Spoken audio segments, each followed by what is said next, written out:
Yo me postro cuando yo me rindo ante el Señor, cuando yo le entrego lo que sé, lo que soy, lo que pienso, mi actuar, mi proceder. Entonces yo le estoy entregando mi adoración. Pablo decía, no sería yo siervo de Dios si buscara complacer a los hombres. Y vamos a hacer eso, que hasta el último día de nuestra vida, hasta que veamos a Cristo regresar entre las nubes, vamos a permanecer entregando nuestra adoración al único Dios verdadero.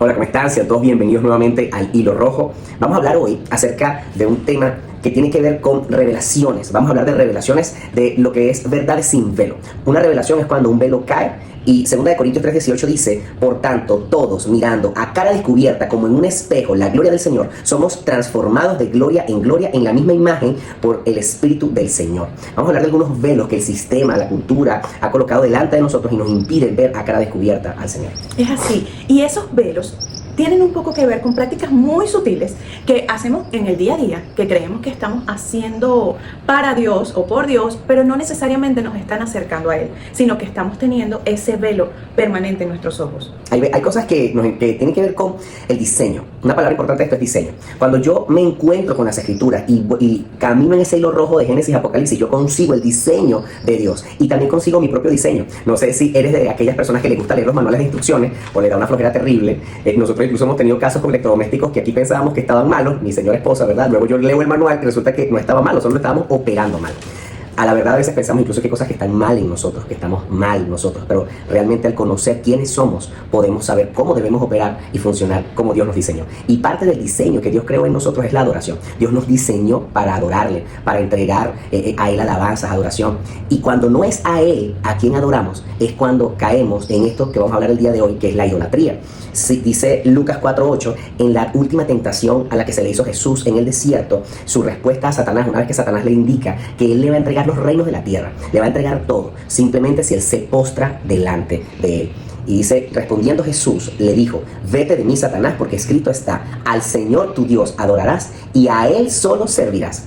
Y cuando vemos esta palabra, Él hace referencia, Jesús está haciendo aquí referencia a Deuteronomio 6:13, que dice, a Jehová tu Dios temerás y a Él solo servirás. Y es muy hermoso ver la relación que hay entre el temor santo al Señor, hablado en Deuteronomio, y ver el servir al Señor. Fíjate cómo Jesús entonces cambia, adorar al Señor, cómo Jesús toma a Dios temerás y Él dice a Dios adorarás en Lucas 4. Cuando yo temo al Señor de forma reverente, cuando yo quiero permanecer en Él, cuando yo incluso entiendo que Él es el más poderoso del universo, yo parto de una sana adoración. La lucha por nuestra adoración es la lucha que tiene este sistema por nuestros corazones. Es así. Para nosotros comprender mejor qué es lo que se está librando en todo este sistema, tenemos que entender qué es nuestra adoración. Y adorar ciertamente es postrarse, es rendirse, pero cuando la palabra intenta describir la acción que verdaderamente tenemos que hacer, cuando te rindes, es porque entiendes, cuando tú dices, o sea, no más, los villanos de las comiquitas, te dicen, quieto ahí, y tú dices, me rindo. O sea, ¿qué es me rindo?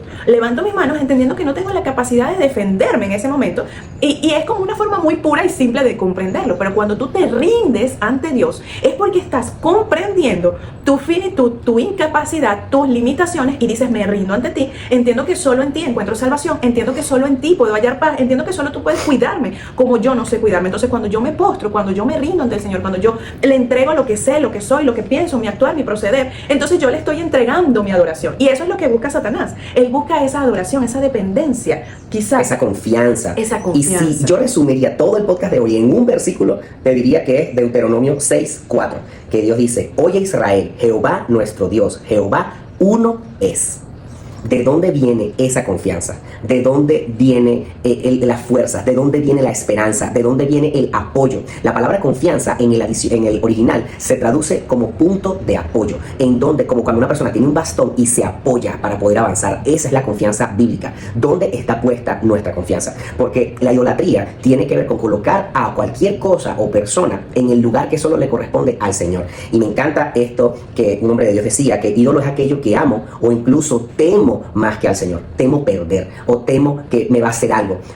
Pablo decía, no sería yo siervo de Dios si buscara complacer a los hombres. Muchas veces hacemos lo que no debemos hacer, motivado por personas a las cuales les tememos, y eso también se convierte en idolatría. Bueno, para que veas, te hago una pregunta rápida acá en este punto. ¿Quién libertó al pueblo de Israel?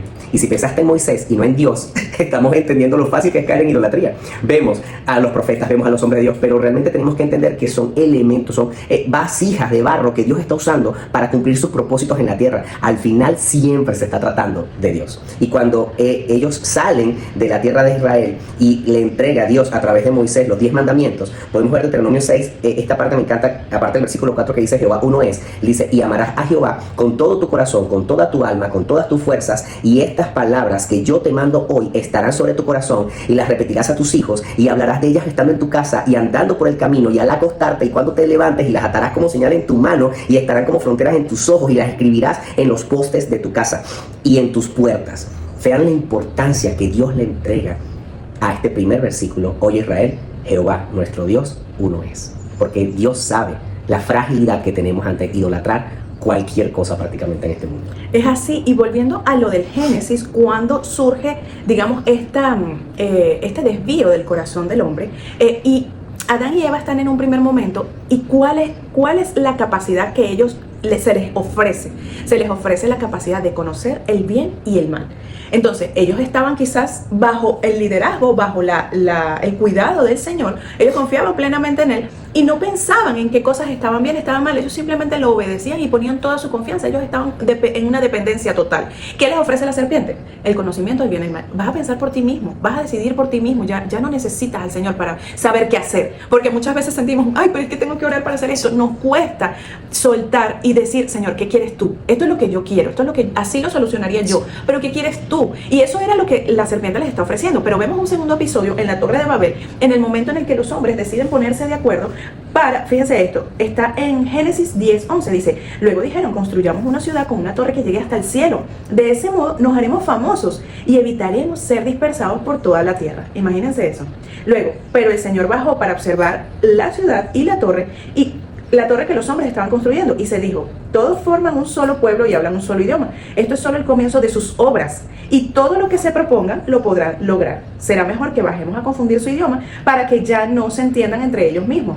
De esta manera los dispersó por toda la tierra. Por tanto, dejaron de construir la ciudad, por eso la ciudad se le llamó Babel, porque allí fue donde el Señor confundió su idioma. Pero, ¿qué sucede con esta torre de Babel? Fíjate que Dios mismo está declarando que todo lo que ellos se propongan lo van a lograr. Y ellos querían construir una torre porque ellos sentían que, o sea, cuando tú haces ese tipo de edificaciones, tú crees que puedes llegar a Dios, alcanzar el cielo sin Dios. Y fíjense, y lo van a lograr, decía el Señor, lo van a lograr, o sea, ellos van a llegar. El tema es que, lo hablábamos en uno de los podcasts anteriores, las obras muertas es hacer cosas para Dios o por Dios sin Dios. Es una obra muerta, es estéril en sí misma. Y luego hay otro episodio en el que podemos ver esto, que está en el Éxodo. Imagínense, esto está en Génesis, pero en el Éxodo, cuando Moisés está sacando al pueblo, ya sacó al pueblo de Israel, los liberó de Egipto, estamos en toda esta parte de la historia, y el Señor le sube Moisés y está ahí entregándole a Moisés las tablas con los 10 mandamientos para organizar al pueblo, para establecerlo, y el pueblo abajo.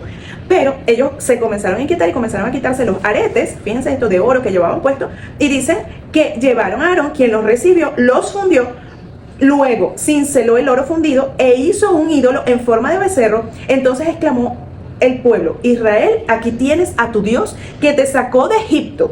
Cuando Aarón vio esto, construyó un altar enfrente del becerro y anunció, mañana haremos fiesta en honor a Jehová, en honor al Señor. Imagínate esto, ellos no estaban adorando a otro Dios. Ellos construyeron un becerro, un altar, y dijeron, mañana vamos a descansar y vamos a hacer una fiesta en honor al Señor. Esto es gravísimo porque ellos están como en la Torre de Babel tratando de alcanzar a Dios sin Dios. Ellos estaban adorando el nombre del Señor. El problema es que queremos hacerlo a través de algo visible. Inclusive, este tema le llamamos una fe de bolsillo, porque muchas veces queremos domar al Señor, nosotros queremos controlar dentro de nuestra finitud, dentro de lo poco que nosotros podemos conocer, queremos encasillar a Dios, y por eso este levantamiento de estos ídolos falsos, que para ellos eran una representación del Dios que ya no podían ver porque Moisés no se los estaba explicando, pero era una representación que ellos podían controlar, incluso eran imágenes de fundición, que era la forma en la que otros pueblos adoraban y hasta ellos mismos adoraban a esos dioses extranjeros. Pero hay algo impactante en esto también, y es que si vamos un poquito más atrás, a Éxodo 20, hay un llamado que Dios hace a su pueblo. Antes de que ellos se pierdan, en Éxodo 32, en Éxodo 20, del 18 al 29, está un llamado, un encuentro. Dios los llama a encontrarse con ellos, pero ellos rechazan el llamado. Fíjense lo que dice este versículo. Estos versículos dice: todo el pueblo observaba el estruendo y los relámpagos y el sonido de bocina y el monte que humeaba. Y viéndolo, el pueblo temblaron y se pusieron de lejos y dijeron a Moisés: habla tú con nosotros y nosotros oiremos, pero no hable Dios con nosotros para que no muramos. Regresamos al primer punto de lo que son diseños. Cuando yo conozco quién es el Señor, yo entiendo que Él es todopoderoso y tiene todo el sentido que cuando Dios los llama a un lugar, haya humo, hayan truenos, hayan relámpagos, haya poder de la naturaleza allí.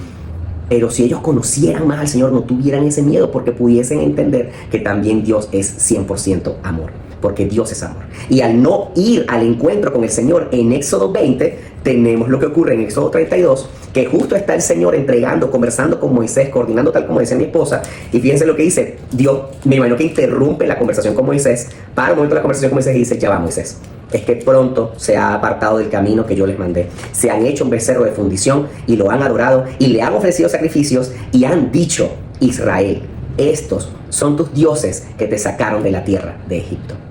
Cuando nosotros no vamos al encuentro con el Dios verdadero, se abre una puerta en la que entra ese Dios falso a nuestra vida. Es así, y el tema es que este es un tema recurrente en la palabra, porque cuando vemos el episodio donde está Samuel siendo el sacerdote, ellos se regían así como Aarón era el sumo sacerdote del tiempo, siempre estaba un sacerdote dirigiendo al pueblo. ¿Por qué? Porque el sacerdote hablaba con Dios y les decía lo que Dios estaba diciendo. Ellos de pronto comienzan a tener estas luchas, estas batallas entre pueblos, y el tema es que ellos comienzan a compararse con los otros pueblos y comienzan a ver que ellos llegaban con ese séquito delante de cada pueblo y tienen esa marcha y tenían a un rey que los representaba, y ellos se sentían así como que, bueno, nosotros vamos solitos, nadie está ahí marchando, porque de paso el sacerdote no era un varón de guerra, él era hablando con el Señor en una montaña y venía y daba las instrucciones. El Señor dice que caminen, que se callen, que se acuesten, que rodeen la ciudad. Daba solamente instrucciones. Entonces nadie estaba caminando, pero ellos necesitaban esa presencia, esa figura visible, como Moisés, al que ellos podían sentirse de alguna forma protegidos. Y muchas veces nos pasa eso, sentimos como que, bueno, yo quiero que Dios me cuide, que me proteja, pero es que no lo veo. Y entonces comenzamos a confiar en otras cosas. Eso les pasó al pueblo, ellos comienzan a pedir a un rey, ellos quieren un rey.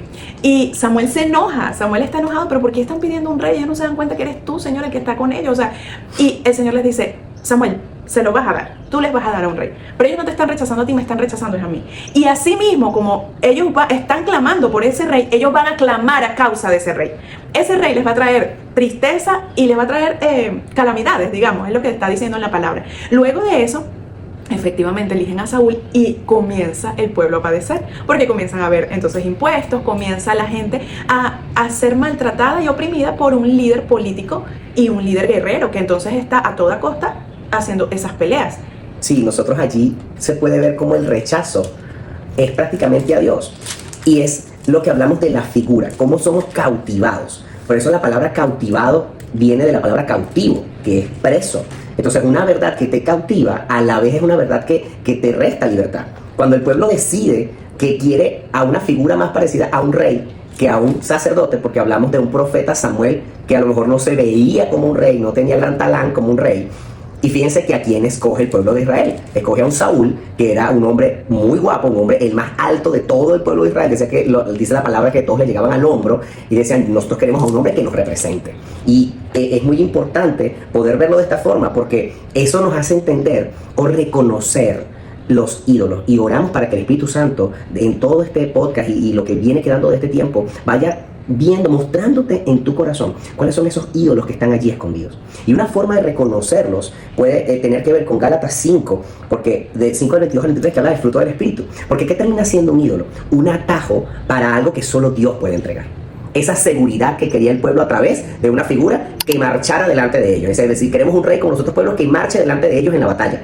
Y no es suficiente un Jehová que está delante de ustedes en la batalla. Y es impresionante porque los otros pueblos le temían al Señor, huían y decían: porque el Dios de Israel se presenta y es más, hay un momento en el que les dicen: sabemos que Dios ya les entregó esta tierra. Ellos no tenían ni que acercarse, ellos ya sabían que Dios les había entregado esa tierra y que si ese era un decreto del Señor, el Señor se iba a aparecer como poderoso gigante a pelear esa batalla por ellos. Los otros pueblos lo reconocían, pero ellos querían era lo visible, ellos querían era lo tangible. Y muchas veces caemos en esa idolatría porque si tú te pones en contraste, todos los dioses paganos de esa época tienen un eco en las prácticas actuales. Por ejemplo, hay dioses que exigían el sacrificio de niños. Y en este tiempo vemos, no, es que tenemos que sacrificarnos en pro de tener dinero. ¿Y quién es el que paga el precio? El niño. Entonces decimos, no, yo no sacrifico al niño. Por ellos, lo hago por ellos. Lo hago es por ellos. Estamos sacrificando por su futuro. El dinero. Y Jesús lo dice tajantemente. Él dice, no tendrás a dos señores porque amarás a uno o amarás al otro. El amor al dinero. Cuando dejamos de tener a dinero, y que ciertamente es un recurso necesario, pero comienza el dinero a tenernos a nosotros. Cuando le comentaba a unos hombres una vez, el problema no es el dinero, el problema es querer tener dinero a costa de lo que sea. Ya ahí sí se está cometiendo un Y fíjate eso, porque ¿qué es lo que está teniendo nuestra adoración? Nos rendimos ante ese dinero y ¿qué le decimos al dinero? Sin ti no lo puedo lograr, sin ti no lo puedo hacer, me rindo, no puedo sin esto. Cuando tú te rindes ante eso, entonces ya le estás entregando tu adoración. Ojo, que en ese lugar puedes estar tú, puede estar tu familia, puede estar tu trabajo, hay muchas cosas que nosotros ponemos en ese lugar donde decimos, es que esto es lo que me brinda a mí la seguridad. No puedo vivir sin. No puedo vivir sin. Y es que hasta, bueno, esto hay muchísimo que hablar, pero algo que también nos impactaba mucho era que allí, cuando yo no conozco, no tengo una relación, y volvemos a esa palabra que hemos dicho varias veces, ginoso, o sea, de conocer, pero por experiencias, por encuentros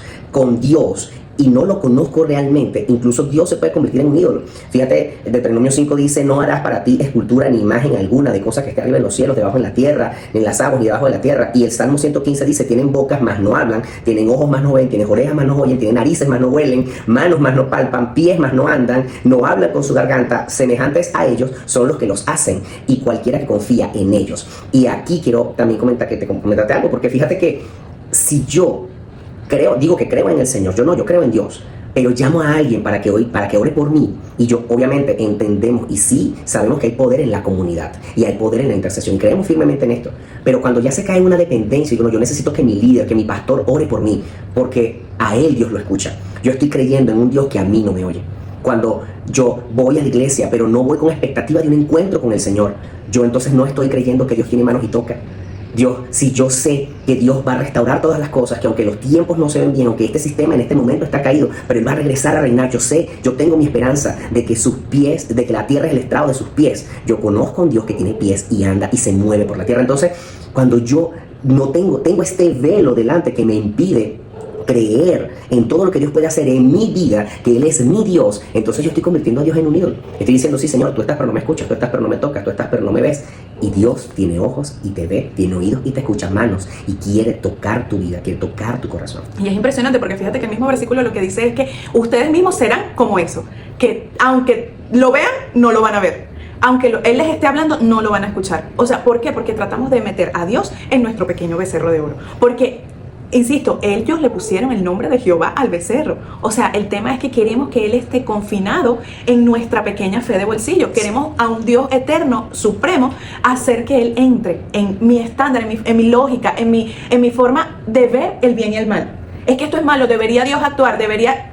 El Génesis, volvemos al Génesis, el conocimiento del bien y el mal. Soy yo quien define lo que está bien y está mal y le establezco una agenda al Señor. Él debería actuar en esto porque es que esto está mal. Ya va. ¿Quién es Dios? Él tiene una voluntad propia y tú te tienes que rendir ante Él, no al revés. Dios no sigue tu agenda. Él tiene su propia agenda, aunque tú no la entiendas, y su soberanía es mayor de lo que tú estás diciendo. Cuando me rindo y digo, no lo entiendo, pero tú sigues siendo Dios, ahí estoy dándole mi adoración. Esa es una verdadera adoración, porque la alabanza es la canción, pero la adoración, y está aquí, fíjense que está en este versículo de Romanos 12, versículo 1, dice, por tanto, hermanos, tomando en cuenta la misericordia de Dios, les ruego que cada uno de ustedes, en adoración espiritual, ofrezca su cuerpo como sacrificio vivo, santo y agradable a Dios. No se amolden al mundo actual, sino sean transformados mediante la renovación de su mente.